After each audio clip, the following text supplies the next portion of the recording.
嘅街邊，我點支煙遮掩下眼泛紅嘅框邊。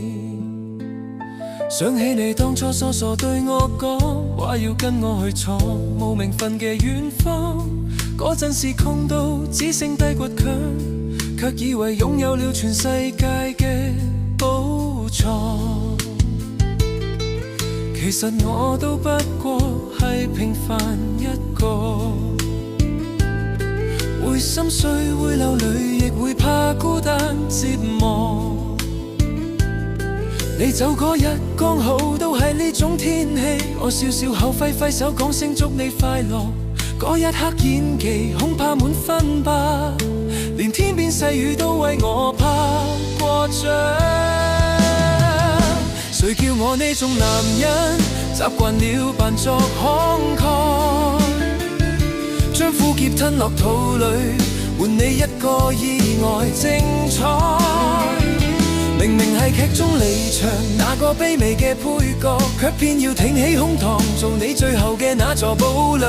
如果佢能夠給你我俾唔到嘅未來，我寧願永遠消失喺你記憶嘅塵埃。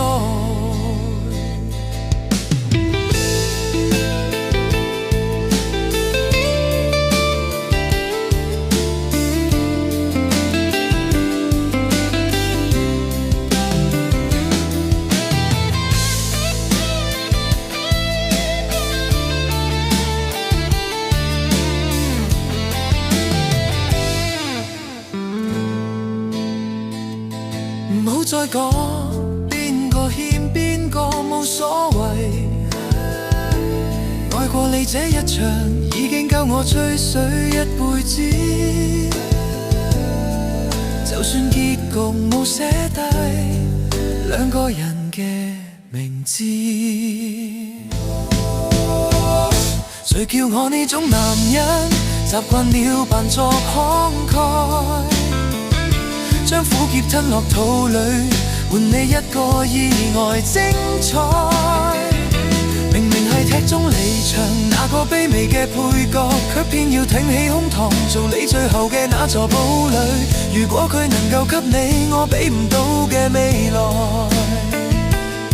我寧願永遠消失喺你記憶嘅塵埃。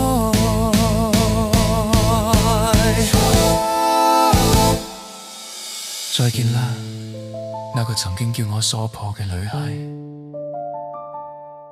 我會好好地唔使擔心最後一句帶點小聲嘅嘆息，反正我都習慣咗做個樂觀嘅失敗者。